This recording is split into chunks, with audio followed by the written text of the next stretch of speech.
वो थोड़ा सा मुझे लगता है कि कहीं कहीं पे मेरा रिवीजन कम पड़ा होगा, उसके वजह से हुआ होगा। चलो वो तो वो एब्सोल्युटली हम डिफाइन करेंगे हमारे फ्रेमवर्क में। ठीक है। सिविल स्टडी का जो हमारा फ्रेमवर्क है एडवांस टेस्ट वाला, मैं आपको भेज रहा हूँ। आप उसको प्रॉपरली फिलअप करके देना, तब आपको और अच्छे से आइडिया आएगा और अकॉर्डिंगली हम नेविगेट करेंगे A02 के ऊपर कि कहाँ कहाँ गलत हुआ है despite reading multiple times. Okay, क्यों गलत हुआ है सब कुछ हमें पता चलेगा उस फ्रेमवर्क के अंडर में। बिल्कुल बिल्कुल, यही मुझे जानना है। See this is the approach, this is the change of your approach. ठीक है। जैसे हम बेसिक टेस्ट में पढ़ते थे, हम एकदम शुरू से पढ़ रहे थे एंड तक टॉप टू बॉटम, वो नहीं करना है। अभी हम एडवांस टेस्ट में है, तो हमें अब एकदम अप्रोच फॉलो करनी है कि sir executive functions, political functions, legislation functions, administrative functions, military functions, what are the veto powers of president. मैं आपको बताता हूँ, ये जो एक्सरसाइज है जो मैं आपके साथ कर रहा हूँ, जो मैं इतने बच्चों के साथ कर रहा हूँ, वो एक्सरसाइज मैंने आदित्य पांडे रैंक 48, पवन दत्ता रैंक 22, ठीक है, संस्कृति रैंक 48, इन सब लोगों के साथ मैंने ये हमारे मेंटर्स ने इंक्लूडिंग मैंने ये एक्सरसाइज करी है। ठीक है। मेंस के लिए सुकन्या के अंडर। तो प्लीज फॉलो दिस 6 स्टेप। ठीक है। PYQ, NCERT, reference book, video support, note making, topic wise MCQ। That's it. Hi Omkar, good afternoon, कैसे हो? Hi sir, good afternoon. मैं अच्छा हूँ सर। Perfect perfect.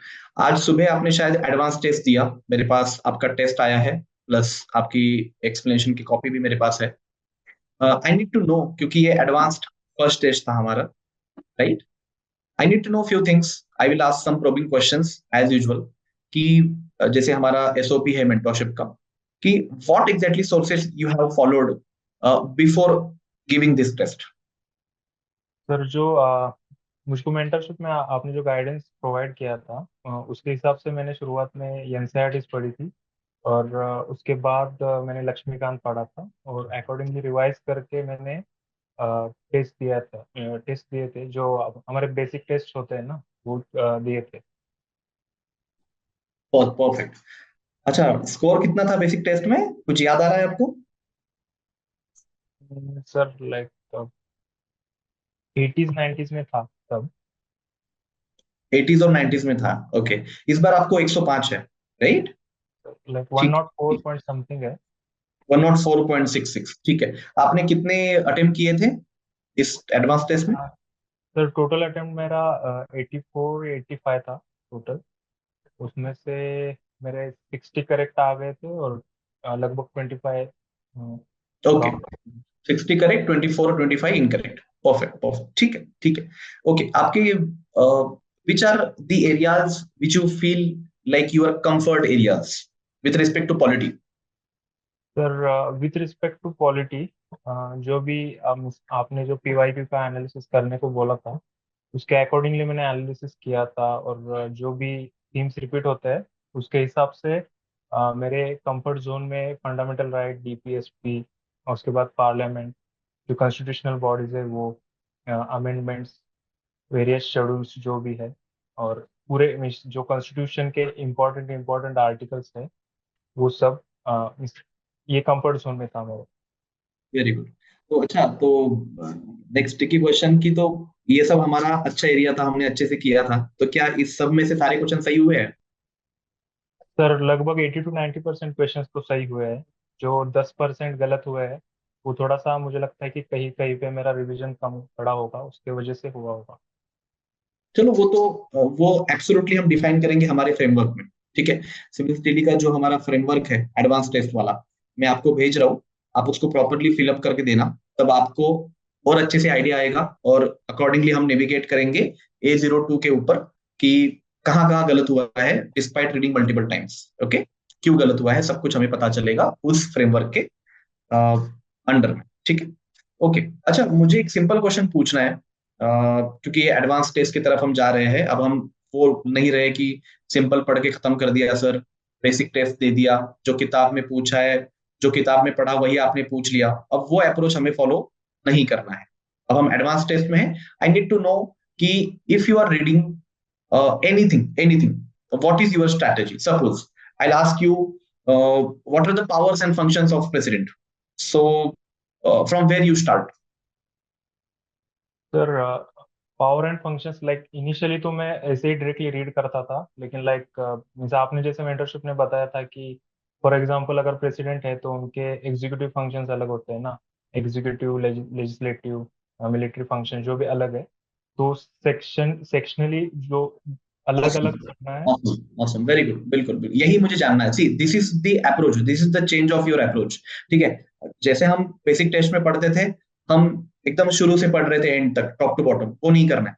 अभी हम एडवांस टेस्ट में है, तो हमें अब एकदम अप्रोच फॉलो करनी है कि sir executive functions, political functions, legislation functions, administrative functions, military functions, what are the veto powers of president, फिर उसके powers and functions, respective articles, ये हमें अच्छे से प्रॉपरली एयर टाइट पता होना चाहिए। ठीक है, और डायमेंशंस माइंड में खुलने चाहिए। ठीक है, परफेक्ट, परफेक्ट, ठीक है। सो टॉपर्स की यही स्ट्रेटेजी है कि उस चीजों को ना वो एटीट्यूड वैसा डेवलप करते हैं कि सेम चीज को वो उस डायमेंशन से पढ़ते हैं कि सवाल कैसे भी आए तो वो कैटर कर पाए। ठीक है, however 105 is good score. Let me dwell into it कि कहाँ कहाँ आप गलत हुए हैं। So I would like to know what mistakes you have done before that. Let's talk something about कि अगर प्रीलिम्स की बात करें तो सी ओंकार, ये आपको बड़ा ध्यान रखना होगा कि यार हम इसलिए मॉक दे रहे हैं क्योंकि हमें ये नहीं कि ये सारे क्वेश्चंस आपके यूपीएससी में आने वाले हैं, बिल्कुल नहीं। बच्चों को लगता है कि इसलिए हम दे रहे होंगे या इसके हिसाब से वो जज करते हैं, नहीं। हम मॉक इसलिए दे रहे हैं क्योंकि वो एटीट्यूड डेवलप हो, वो बिहेवियर डेवलप हो, जो आप प्रीलिम्स में उस डूम्स डे में बैठ के आपको डेवलप होना चाहिए। ठीक है ना, वो एटीट्यूड आप में आ जाएगा। कब? आज, मतलब कैसे? By experiencing those test multiple times, right. जैसे मैं आपको बताता हूँ, ये जो एक्सरसाइज है जो मैं आपके साथ कर रहा हूँ, जो मैं इतने बच्चों के साथ कर रहा हूँ, वो एक्सरसाइज मैंने आदित्य पांडे रैंक 48, पवन दत्ता रैंक 22, ठीक है, संस्कृति रैंक 48, इन सब लोगों के साथ मैंने ये हमारे मेंटर्स ने इंक्लूडिंग मैंने ये एक्सरसाइज करी है। ठीक है, मेंस के लिए सुकन्या के अंडर, ठीक है, मेरे अंडर, रणधीर के अंडर, प्री के लिए हम सब लोगों के अंडर। तो इससे बड़ा फायदा हुआ है and they are in top 50s now. ठीक है, तो इसीलिए मेरा ये कहना है कि इस एक्सरसाइज को बड़ा सिंसियरली करना है। सिर्फ टेस्ट सॉल्व करना इज हाफ डन, जो हर कोई बच्चे करते हैं। टेस्ट के साथ साथ एनालिसिस करना, that is for your homework. और उसके बाद मेरे से मेंटर के साथ डिस्कशन करना, दैट इज द की। ठीक है, उसके बाद आपको पता चलेगा कि यार एग्जैक्टली मैं कहाँ गलत हो रहा हूँ, और मैं आपको टेक अवे दूंगा। उस टेक अवे के बाद आपका ये जो क्वालिटी है ये एयर टाइट हो जाएगा। ठीक है, तो कोई भी अगर आप टॉपिक लेते हो ना, तो आपको सबसे पहले ओंकार, अभी आपको स्ट्रैटेजी हल्की सी चेंज करनी है। सबसे पहले आपको कुछ भी मैक्रो टॉपिक ले लो, जैसे ले लो फंडामेंटल राइट्स। सबसे पहले आपको जो है, you can write it down, you need to you need to read respective previous year questions first. ठीक है, कुछ भी टॉपिक, माइक्रो टॉपिक ले लो, फंडामेंटल राइट्स से चालू करते हैं। You need to read previous year question of the respective chapter, then you need to go through the reference book including NCERT first. ठीक है, NCERT and then reference book which is a Lakshmikant here. ठीक है, NCERT कौन सी है? ये NCERT sir जो 11th की ये है ना, constitution at work and political theory, ये दो पढ़ी थी मैंने।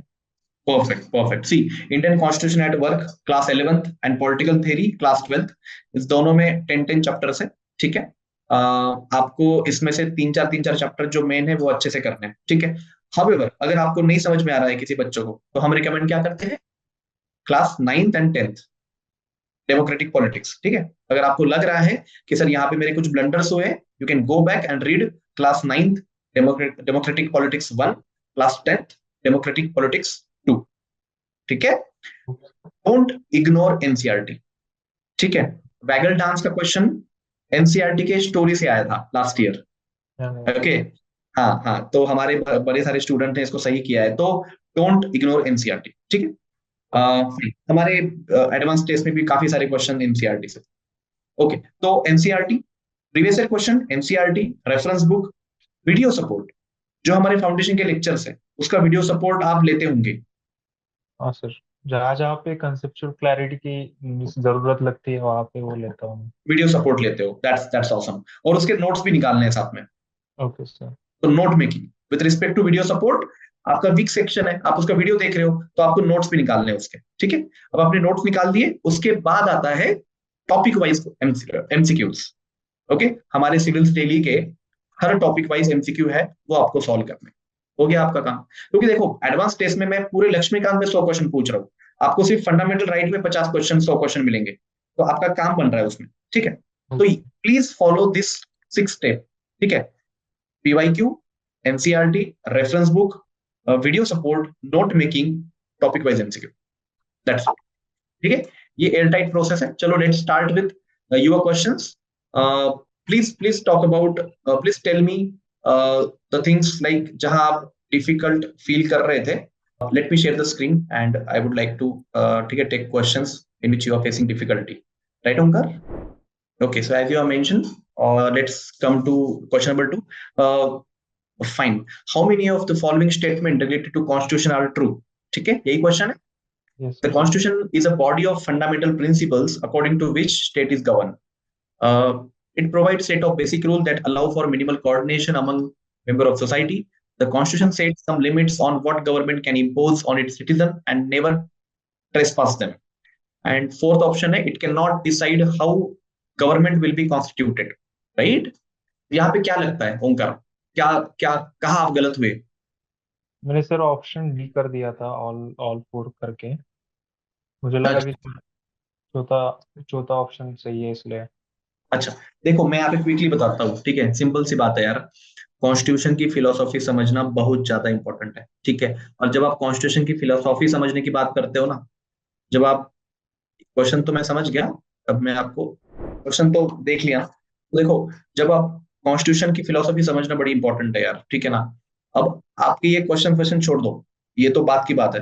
कॉन्स्टिट्यूशन आया क्यों था, उसके ऊपर फोकस करते हैं ना, है ना। कॉन्स्टिट्यूशन लाया क्यों गया था यार, क्यों जरूरत पड़ी कॉन्स्टिट्यूशन लाने की, रिटर्न हो अनरिटर्न हो, वॉट। तो बेसिकली 1215 में इंग्लैंड के किंग है, किंग जॉन्स, ठीक है। तो किंग जॉन्स ने एक चार्टर राइट लेके आए थे, ठीक है। ये बात एकदम समझ लो, मोटू कभी चार्टर एक्ट, चार्टर राइट्स या कॉन्स्टिट्यूशन या रिटर्न रूल्स नहीं लेके आएगा।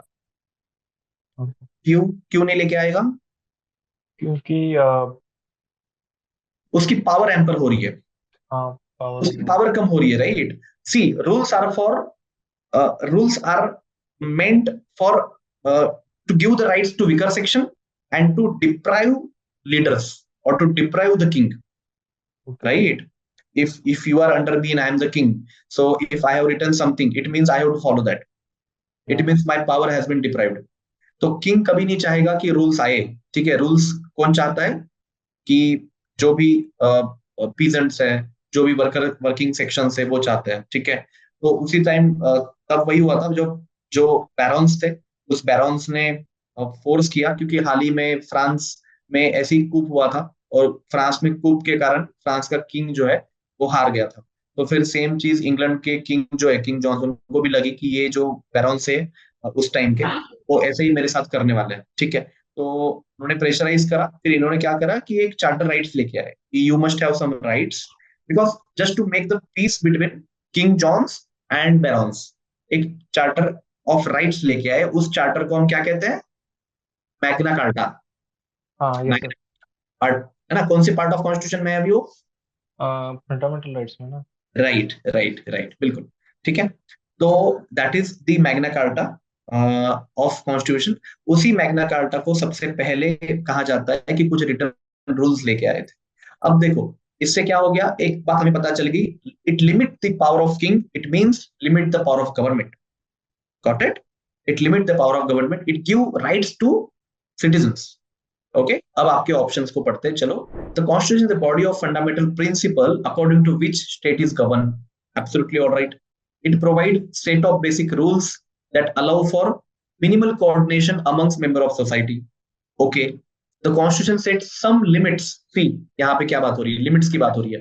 तो जहां जहां पे लिमिट सेट हो रही है ना ओंकार, यहाँ पे हाँ, बिल्कुल आप जहां जहां पे लिमिट सेट हो रही है, आप एकदम बोल देना कि हाँ, जहां पे गवर्नमेंट को लिमिट किया जा रहा है, इट मींस वो फिलोसॉफी ऑफ कॉन्स्टिट्यूशन है। तो कॉन्स्टिट्यूशन सेट सब limits of what government can impose on it's citizens and never trespass them, ठीक है। फोर्थ है, it can not decide how government will be constitute, ये हो ही नहीं सकता, क्योंकि गवर्नमेंट कॉन्स्टिट्यूट कैसी होनी चाहिए, इसीलिए तो कॉन्स्टिट्यूशन बना है। It is one of the reasons की कॉन्स्टिट्यूशन बना है कि आपका गवर्नमेंट कैसा होना चाहिए, डिसीजन मेकिंग किसने करनी चाहिए, एग्जीक्यूटिव क्या करते हैं, रेवेन्यू का क्या होना चाहिए, ये सब चीजें उसमें है। ओके, तो इट कैन नॉट वाला जो है, जहां जहां पे नॉट आए हमारा जो तिकड़म है, वहां वहां पे आपको समझ जाना है कि कुछ गलती हुई है। ठीक है, ओके, नेक्स्ट क्वेश्चन बताओ। Next question sir fifth fifth है। फिफ्थ क्वेश्चन में प्रॉब्लम है, ठीक है। With reference to constitution of India consider the following statement. The Constitution does not specify the strength of high courts and leave it to the discretion of the president. The High Court shall have jurisdiction to declare any central law be constitutionally invalid. ठीक है, the judge transfer from one court to another is entitled to receive an addition to his salary and such compensatory allowance as may be determined by president. यहाँ पे क्या लग रहा है आपको ओंकार? Sir actually मुझको लगा कि थर्ड ऑप्शन सही है, इसलिए मैंने वन एंड थर्ड वाला चूज किया था, क्योंकि थ्री ऑप्शन जो जिस ऑप्शन में थ्री है ऐसा एक ही ऑप्शन है ना हमारे पास, तो थर्ड ऑप्शन गलत है, वो बाद में पता चला मुझको। राइट, सी, यहाँ पे सिली मिस्टेक बच्चों से हो जाती है कि वो इस प्रेसिडेंट को ध्यान से देखते ही नहीं है। ठीक है, ये आपको समझना चाहिए कि ये प्रेसिडेंट है, और जिनको, और अगर आपने डेलिबरेटली प्रेसिडेंट पढ़ने के बाद भी इसको रॉन्ग किया है, सॉरी राइट किया है, तो आपके कॉन्सेप्ट में प्रॉब्लम है। ओके। ठीक है, सी, अगर आपने, अगर क्या बात हो रही थी कि हाई कोर्ट के जजेस की सैलरी एंड कॉम्पेंसेशन की बात हो रही थी, और वहां पे लिखा था कि प्रेसिडेंट करता है, करते हैं, तो आप लॉजिक लगा के देखो। चलो मुझे नहीं पता, मैंने नहीं रटा, ठीक है, मैंने देखा प्रेसिडेंट, तो आप लॉजिक लगा के देखो प्रेसिडेंट क्यों करेंगे। यार प्रेसिडेंट कौन है? प्रेसिडेंट किंग है, ठीक है। ओके। तो किंग ने सारा काम दे रखा है किसको? उसके वजीर को, प्राइम मिनिस्टर को, कि तुम संभालो। किंग कभी भी बीच में नहीं आता, किंग है वो कभी भी नीचे नहीं उतरेगा, वो कभी भी कुछ भी काम नहीं करेगा। अगर कुछ इमरजेंसी सिचुएशन आई, then he will enter into the picture. ठीक ओके। है, तो प्रेसिडेंट ने डे टू डे अफेयर्स के लिए, एडमिनिस्ट्रेटिव अफेयर्स के लिए, मिलिट्री अफेयर्स के लिए, रेवेन्यू के लिए, सब काम के लिए PM with council of minister बना के रख दिए कि भैया आप देख लो, ठीक है ना, ये डेली के काम जो है ये आप संभाल लो, अगर कुछ भी दिक्कत होती है तो I will come to the picture. Signature लेनी है मेरे से लो, ठीक है, मेरे से सिग्नेचर लो, और आप ही बताओगे कैसे चलाना है। काउंसिल ऑफ मिनिस्टर बताते हैं प्रेसिडेंट को, प्रेसिडेंट सिग्नेचर कर देता है, और अगर जहां नहीं सरकार संभली जाएगी, जहां कुछ दिक्कत होगी, मैं आऊंगा आपको संभालने, मैं इमरजेंसी कंडीशन में मैं आऊंगा। तो हमारे पास आर्टिकल 352, 356, 360 है, उसके तहत इमरजेंसी लगाई जाती है, और प्रेसिडेंट आते हैं, राइट। तो आप बताइए इस कंडीशन में प्रेसिडेंट का क्या रिलेशन हुआ कि वो हाई कोर्ट की सैलरी एंड कंपेंसेशन की बात करेगा? पहली बात। दूसरा सबसे इंपॉर्टेंट, पार्लियामेंट, इसका जवाब है पार्लियामेंट करती है। तो सर पार्लियामेंट क्यों करती है? पार्लियामेंट इसलिए करती है क्योंकि आपने उन्हें चुन चुन के दिया है, ठीक ओके। है, राइट। तो पीपल ने, रिपब्लिक है ये, public, representative of the public, तो पब्लिक ने इन रिप्रेजेंटेटिव को चुन के दिया है, वो बैठ के आपके पैसों का हिसाब लगाएंगे, राइट। प्रेसिडेंट नहीं लगाएगा, वो तो एग्जीक्यूटिव है, उसको आपने चुन के नहीं दिया, आपने चुन के दिया एमपीज को, एमएलए को, जो भी यहाँ पे बैठे हैं। तो इसीलिए पार्लियामेंट तय करेगी कि इस पैसे का क्या होना चाहिए। तो चलो let's come back to the question. देखो, द जज transfer from one court to another is entitled to receive an addition to his salary such as compensatory allowance as may be determined by parliament. Got it? चलो next question पे आते हैं। कौन सा question करना है आपको अब? Next question sir seventh one है। 7, ठीक है। सेवन। स्टार्टिंग के क्वेश्चन थोड़े टफ थे क्या? चलो चलो 7 पे आते हैं। Which article of the Constitution of India safeguards one's right to यहाँ पे गलत हुआ है, right to free education up to 14 years of age, up to 14 years of age। there are two things उनका, बताऊंगा आगे में, ठीक है। अब आप बताओ कि यहाँ पे क्या, कहाँ आपको गलती लगी, कहाँ सर आप confused हुए? एक्चुअली इस क्वेश्चन में मुझको लग रहा था कि आर्टिकल 21A होना चाहिए। हम्म, ओके। ये मैंने क्वेश्चन छोड़ दिया है, क्योंकि मुझे इसमें डिफिकल्टी इसके लिए आई क्योंकि इन्होंने ऑप्शन में 21A दिया ही नहीं है। क्योंकि जो हमारा फंडामेंटल राइट है 16 to 18 years, वो अच्छा, चाहिए। वो 21A के अंडर आता है ना, वो राइट, ऑप्शन नहीं है, इसलिए मैंने वो छोड़ दिया है। बिल्कुल। ये क्वेश्चन डाला ही इसलिए गया था, ठीक है ना, कि आप कंफ्यूज हो। देखो, बहुत सिंपल चीज है, 21A डाला नहीं था क्योंकि 21A डिफरेंट है यार।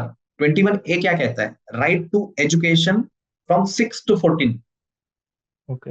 अगर आप लक्ष्मीकांत पढ़ोगे तो 21A ये अमेंडमेंट करके डाला हुआ है, और इसमें होमवर्क है आपको कि कौन सा अमेंडमेंट है बताना आप, ठीक है?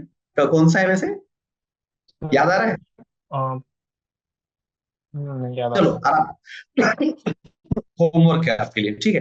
तो basically right to education 21A ये 6 to 14 के फ्री एजुकेशन की बात करता है, लेकिन उसके पहले आर्टिकल 21 ये बात करता है राइट टू लाइफ की, है ना? अब यहाँ पे बहुत बहुत बड़ा प्रॉब्लम है, इसको डिस्कस करते हैं।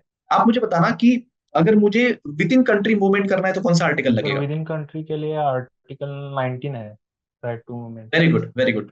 राइट टू एक्सप्रेशन, ठीक है, देर आर 6 राइट्स, ठीक क्या? है, राइट टू मूवमेंट, है ना, राइट टू मूवमेंट।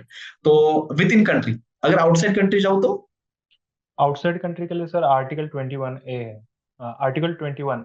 21 है, ए नहीं है। Very good, very good. Article 21 है, right to life. Why? See, there are two things, आपको पता होगा, due procedure of law and procedure establish by law. Yes sir. क्या डिफरेंस है, मैं बताऊं जरा? सी, हाँ सर जी बताओ।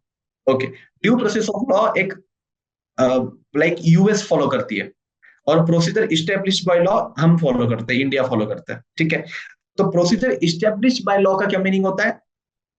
हो सकता है इनजस्टिस हो सकता है मेरा वर्डिक्ट फेयर ना हो, फिर भी आंखें बंद करके, वो देखो आंखें बंद होती है, सुप्रीम कोर्ट में वो लगा होता है जो जस्टिस की मूर्ति होती है उनको, कि आंखें बंद करके मैं जस्टिस दे रही हूँ। यहाँ पे हो सकता है कि फेयर ना हो, नेचुरल ना हो, नेचुरल राइट के तहत ना हो, लेकिन वो इस्टेब्लिश्ड लॉ के तहत होगा। Yes that is the meaning of procedure established by law, right? And due process of law क्या कहता है? कि भाई आपकी प्रोसीजर होगी, लेकिन क्या वो नेचुरल जस्टिस दे पा रहा है, ओरिजिनल पोजीशन से वो जस्टिस हो पा रहा है, वो जस्टिस फेयर है, नेचुरल है? If yes, then it has, then your verdict has been following due process of law, otherwise else it is it is being followed by followed it has been followed procedure established by law, right? यहाँ पे हमारे article 21 की कहानी वैसी है। Earlier article 21 was followed, procedure establish by law, उसके under बताया गया था कि सिर्फ right to life, nothing else. लेकिन फिर बाद में वाया डिफरेंट कॉन्जिक्यूटिव अमेंडमेंट्स हमने ड्यू प्रोसेस ऑफ लॉ को फॉलो किया। वहां पे फेयर नेचुरल क्या होगा? Right to life with personal liberty, yes sir. Right? तो पर्सनल लिबर्टी के अंडर फिर बाकी सारी चीजें आ गई। पर्सनल लिबर्टी के अंडर आपका right to movement outside the country आ गया, आपका एजुकेशन 0 to 14 आ गया, ये आपका राइट टू लाइफ है। आपको एजुकेशन आपका बेसिक राइट है ना, हेल्थ आपका बेसिक राइट है। तो इसीलिए ये क्वेश्चन जो है, बहुत अच्छा, बहुत अच्छी बात है कि आपने ये पूछा। ये ट्रिकी क्वेश्चन था। अप टू 14 लिखा है, अप टू 14, ठीक है? Yes sir. तो इसीलिए 21 आएगा इसका, ठीक है? चलो, और कोई क्वेश्चन है जो हम डिस्कस कर सके यहाँ पे? Sir question 43। 43, ओके। क्या है तेरा question? How many of the followings can be constituted under basic structure of constitution? अरे, बहुत बहुत अच्छा क्वेश्चन है। Basic structure of constitution, federal character, parliamentary system, effective access to justice, interdependence judiciary. यहाँ पे क्या गलत हुआ था आपका? सर वो मुझे लगता है मैं ये यहाँ पे सिली मिस्टेक ये हो गया कि मुझको लगा कि लास्ट ऑप्शन जो है वो इंडिपेंडेंस ऑफ जुडिशरी है, जो बेसिक स्ट्रक्चर के अंडर आता है ना। अच्छा, तो हड़बड़ी में मुझे लगता है गलत हो गया वो। अच्छा, अच्छा। हाँ सिली तो मिस्टेक है वो। देखो, गलती से भी सिली मिस्टेक मत करना, क्योंकि ना होता है, लेकिन इसलिए तो हमें मॉक टेस्ट देने हैं, ठीक है? यहाँ से सुधरेगा वो, है ना?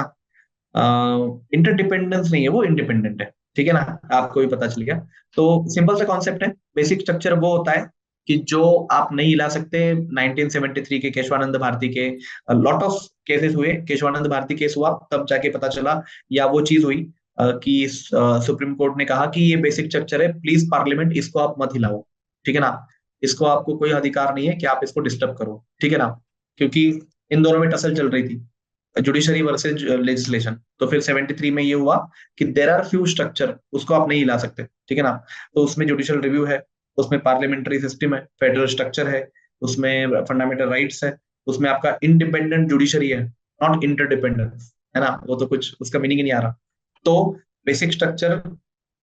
और एक चीज आपको एक मैं मेरा पर्सनल इंसाइट दे रहा हूँ कि 73 को केशवानंद भारती केस के थ्रू बेसिक स्ट्रक्चर हमें मिला था। दैट वाज द बेंचमार्क की बहुत बहुत बढ़िया था वो वर्डिक्ट। अब 2023 चल रहा है, ठीक है, तो इट्स बिन 50 इयर्स, तो ये क्वेश्चन आ सकता है, ओके सर। इसलिए हमने, हाँ इसलिए हमने मॉक टेस्ट में ये क्वेश्चन डाला था। ओके। ठीक है, तो इसको अच्छे से करना। ठीक है, चलो, एनी एनी अदर क्वेश्चन? 46। 46, ठीक है, ओके। अच्छा, ये क्वेश्चन है हिस्टोरिकल बैकग्राउंड का। गाइस, हिस्टोरिकल बैकग्राउंड पे जो है ना क्वेश्चन आते हैं बहुत, मतलब एक या दो क्वेश्चन तो मिनिमम होते हैं, ठीक है। हिस्ट्री मिला के दो क्वेश्चन, अगर सिर्फ पॉलिटी की बात की जाए तो एक क्वेश्चन तो होता है। Which of the following act initiated the process of decentralization in preindependence era? तो यहाँ पे कहाँ आप कंफ्यूज हुए? सर कंफ्यूजन का ये कि अभी इन्होंने प्रोसेस ऑफ डिसेंट्रलाइजेशन पूछा है इसमें। मुझे लगा कि लाइक थोड़ी थोड़ी शुरुआत डिसेंट्रलाइजेशन की जो हमारा सेपोई म्यूटिनी हुआ था उसके पहले ही हो चुकी थी। तो मुझे लगा कि 1853 के एक्ट के तहत हो गई होगी शुरुआत, इसलिए अच्छा, मैंने ए कर दिया। नहीं नहीं नहीं नहीं, ठीक है ठीक है, कोई बात नहीं। देखो यार, एकदम एकदम इसमें कंफ्यूज मत होना, ठीक है ना। सी यार, सिंपल सी बात है, there is a company rule and after that crown rule, ठीक है ना। पहले वो कंपनी बन के आए और एकदम कॉलोनाइज कर दिया। तो जब वो कंपनी बन के आए, तब उन्होंने रेगुलेटिंग एक्ट 1773 लॉन्च करा, ठीक है, उन्होंने लाया 1773 regulating act under Warren Hasting. ठीक है, क्यों लाया? क्योंकि कंपनी की चीजें रेगुलेट हो, एक सुप्रीम कोर्ट हो, एक कंपनी की चीजें रेगुलेट हो, आपका रेवेन्यू दीवानी वगैरह, रेवेन्यू जो कलेक्शन है उसकी चीजें पता चले। तो बहुत सारी चीजें ऐसी हो रही थी कि करप्शन हो रहा था, तो they come with some regulation, that is regulating act. Okay, अब रेगुलेटिंग एक्ट से 1858 एक्ट तक काफी ज्यादा आपको सेंट्रलाइजेशन की तरफ जाते हुए दिखेगा, राइट। हाँ, मतलब रेगुलेटिंग एक्ट 1773 आया, फिर पिट्स इंडिया एक्ट 1784 आया, फिर 1891 एक्ट आया, फिर चार्टर एक्ट 1353 1333 53 आए। उसके बाद तब तक, और अगर आपको मैं कहूँ कि पिक कहाँ पे है सेंट्रलाइजेशन का, तो सेंट्रलाइजेशन का पिक है 1833, ठीक है। चार्टर एक्ट 1833 में सेंट्रलाइजेशन का एकदम पिक हो गया था, सारी चीजें एकदम सेंट्रलाइज हो गई थी, एकदम मिनिमल पावर कर दी थी। मुंबई मद्रास प्रेसिडेंसी है ना, जीरो पावर कर दी थी, कुछ नहीं, जो करेगा गवर्नर जनरल करेगा। और वहां से गवर्नर जनरल की पावर बढ़ा दी थी, गवर्नर जनरल ऑफ बंगाल को गवर्नर जनरल कर दिया था, गवर्नर जनरल ऑफ हाँ। इंडिया कर दिया था, राइट। तो 1833 पिक था आपके सेंट्रलाइजेशन का, ठीक है। फिर 1858 तक वो पिक चला, क्यों? 1857 का रिवॉल्ट, यस सर। ओके। बस आप इतना याद रखो। 1857 के सेपॉय म्यूटिनी के बाद उनको, उनके होश उड़ गए कि अरे यार ये तो प्रॉब्लम हो जाएगी। तब दो चीजें हुई, एक तो उन्होंने ठान लिया कि इंडियंस को ऐड करना है एटलीस्ट बैक सपोर्ट के लिए, दूसरा इंडियंस को हाई पोजीशन नहीं देनी है, तीसरा क्राउन रूल लाना है, और क्राउन रूल के तहत डिसेंट्रलाइजेशन स्टार्ट कर दिया। एंड फोर्थ, बाद में बहुत सारे मूवमेंट्स होने के बाद में 1883 में क्या हुआ? 1884। एओ ह्यूम ने हाँ हाँ, इंडियन वो नेशनल कांग्रेस का एनसी का। कांग्रेस बनाया या आईएनसी बनाया, ठीक है। क्यों था वो? क्योंकि पता चले कि लोग क्या सोच रहे हैं, है ना। वो उसको कहते हैं ना कि वो ये था कि वो पंक्चर था एक तरह से, कि हाँ हाँ। पता चले गवर्नमेंट को कि ब्रिटिश को कि क्या चल रहा है, तो आईएनसी के थ्रू पता चलता था उनको, ठीक है। ओके, सो 1773 से 1858 तक मोटा मोटा सेंट्रलाइजेशन है। 1858 के बाद 1861 में जो चार्टर एक्ट 1861 आया, तब हमने एकदम, हाँ हाँ, एकदम डिसेंट्रलाइजेशन स्टार्ट कर दिया था, ठीक है। फिर मद्रास एंड बॉम्बे की प्रेसिडेंसी को पावर मिलने लगी एंड ऑल दैट, ठीक है। तो 1937 इज पीक ऑफ डिसेंट्रलाइजेशन। वहां पे ना एकदम सारी प्रेसिडेंसीज को पावर दी थी, सारे छोटे छोटे जो भी प्रेसिडेंसीज थे एबीसी वाले, आपको पता है, वो सबको पावर दी गई थी। एंड 47 तक भी डिसेंट्रलाइजेशन चलता रहा, ठीक है। So this is all about कि regulating act, Pitt's India act, और it's all about historical background chapter of Laxmikanth. Okay. समझ में आ रहा है? Yes sir, yes sir. ठीक है, कहाँ गलती हुई, कैसे हुई, ठीक है, परफेक्ट। अब देखो, आपको सिविल टेली के फ्रेमवर्क आपको फिल करना है और आपको मुझे भेजना है। Okay sir. ठीक है, सबसे पहला काम। दूसरा काम, आपको होमवर्क है कि आपको प्रॉपर एनालिसिस करके रीटेस्ट देनी है। Okay sir, fine. ठीक है, क्योंकि मैं समझता हूँ यार, ये 100 क्वेश्चन, मतलब आप ऐसे करो, रात में उठ के भी बोले तो आपको आना चाहिए, 200 में से ओके। 200, ठीक है। ओके। तो अभी 105 है, आपने 16 क्वेश्चन छोड़े हैं और 24 रॉन्ग किए हैं, तो 40 क्वेश्चन की आपको मेहनत करनी है। इन 40 को, मेरी तरफ से होमवर्क है, इन 40 को आप अच्छे से एनालाइज करो एंड आप रीटेस्ट दो। एंड रीटेस्ट में टारगेट होना चाहिए, हम रीटेस्ट दे सकते हैं हमारे पोर्टल पे, टारगेट होना चाहिए 180 प्लस। Okay sir. ठीक है, ओके फाइन, ठीक है। ओके प्रांशु, आई थिंक कुछ पूछना है आपको? नहीं सर, मैसेज कर दूंगा अगर कुछ होगा तो। Perfect perfect. देखो, जैसे वीकली हम कॉल पे आते हैं वैसे वीकली कॉल पे आएंगे, टारगेट कॉल सेपरेट रहेगी, ठीक है। और इसको आपको रिटेस्ट देके फिर से मुझे दिखाना है, ठीक है, फ्रेमवर्क भी बताना है, ठीक है। Okay sir. चलो, thank you, have a great day. Thank you sir. Thank you, thank you.